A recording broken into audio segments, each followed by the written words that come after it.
Is depression the same as unhappiness and sadness? Hello again and welcome to Dr. Lord's Mental Health Matters. Well, today we're going to look at quite a serious subject, depression, and also sadness and unhappiness, and try and find out what's the difference between these concepts and what do psychiatrists mean when they talk about depression.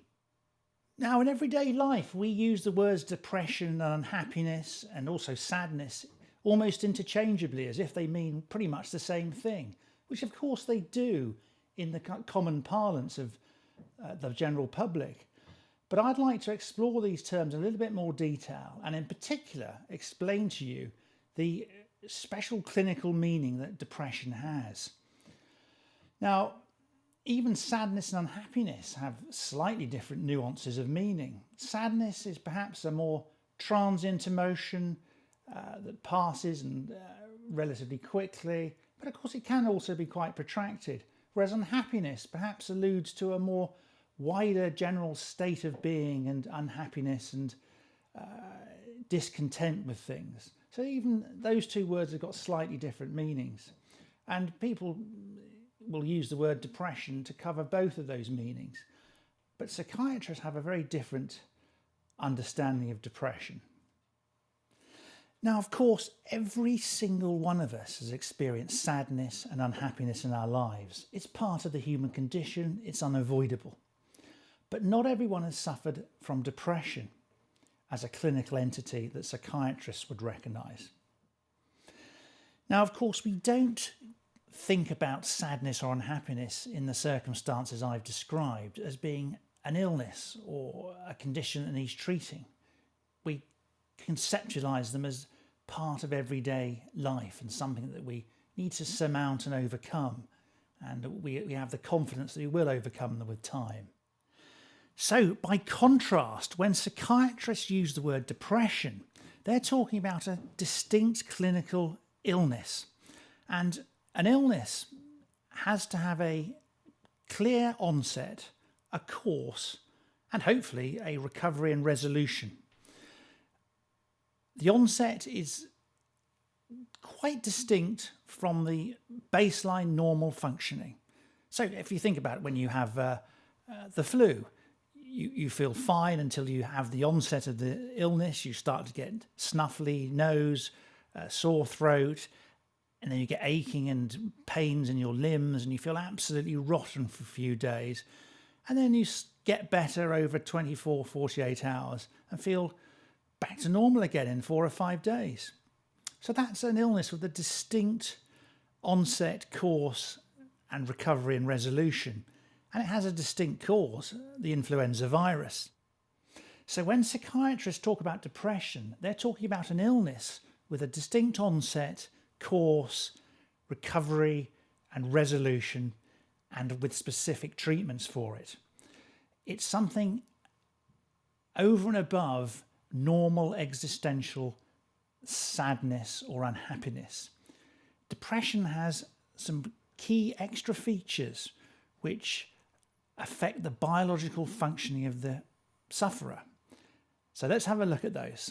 So yes, depression as a fundamental symptom has sadness and unhappiness, but it's an all-pervasive sadness, an unhappiness that's often across the board and unrelenting, affecting all aspects of life and changing the way we view the world and those around us.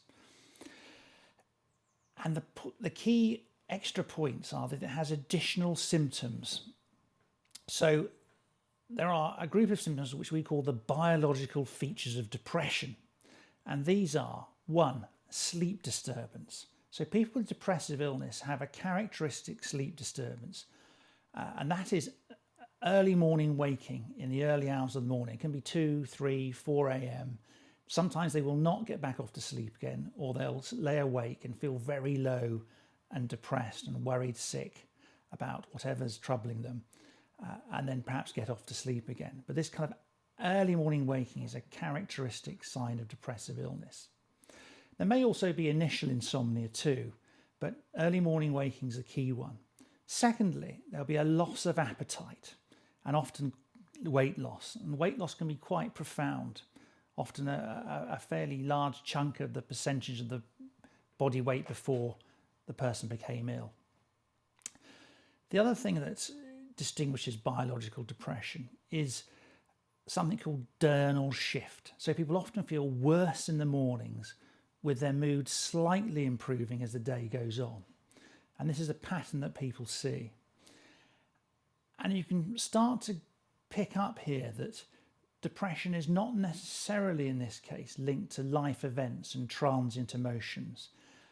It can be what we call an endogenous process. So people become depressed with no apparent external cause or provoking life event or reason, in inverted commas, to be depressed. It's an internal generated illness in some cases. Certainly, adverse life events can make us sad and unhappy, and that can progress to depression. And it's when those events lead to a sadness and unhappiness that then becomes disproportionate, pervasive, and leads to those key biological features I've just named. Then we can conceive it as a depressive illness. Other biological features you can see in severe depression is that the person slows down, they become withdrawn, and their thinking and speech and facial expression, everything just starts to slow down, and in extreme circumstances, they can almost shut down completely. I mean, this is really quite a profound illness at its most severe. Now, at its most severe, the patient can become almost moribund and what we call catatonic. So they stop eating and drinking, stop speaking, and that's, of course, a very dangerous scenario. Also, in very severe depression, we see patients who start to lose touch with reality in a very profound way, and they start to believe things about them which are very depressive in content, which actually have no basis in reality, but their thinking is so distorted by their pervasive low mood and sadness that they develop what we would call delusions. Now, there are also variants to this syndrome. So the biological features of depression that I've already described are often reversed in that you can have oversleeping and overeating. That's not so typical, but it's relatively common. Probably a small minority of patients have that kind of reversed sleeping and appetite situation. More commonly, there's a reversal of the slowing down of motor activity and shutting down that I've just talked to you about. And that's when the patient becomes very agitated and there's a lot of anxiety accompanying the low mood and depression. So the sufferer you'll see them pacing, wringing their hands, looking very worried and depressed. And they'll often do that for hours on end. It's quite exhausting and it's a real torment for them. And it's very distressing for relatives and carers to see this and watch. You just want to do something to relieve them of this obvious torment they're going through. So that more agitated depression is seen more commonly in the elderly, but not exclusively so, but definitely more commonly in the elderly. Now, the good news is that there is treatment for this terrible illness called depression. You will have heard of antidepressants. So they are tried and trusted and effective treatments for depressive illness. So is cognitive behavioural therapy, CBT. It's probably best to have a bit of both if you can. There are other treatments which are used less often. One of the oldest ones being Electroconvulsive Therapy, ECT. Now that's very effective in the most severe kinds of depression, particularly the catatonic depression we touched upon. It's also quite good for the agitated depression of the elderly and the depression where people have the delusions and hallucinations. Now, of course, in the last decade or so, new treatments have emerged such as TCMS and ketamine therapy and still more.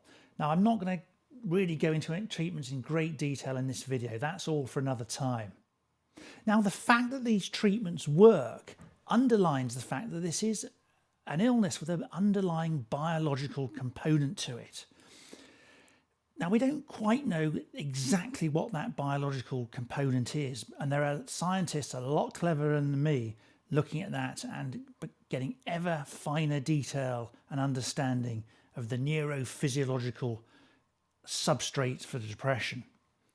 The take-home message is that depression is eminently treatable, and most people recover from it and get back to normal functioning and live a happy and contented and fulfilling life afterwards.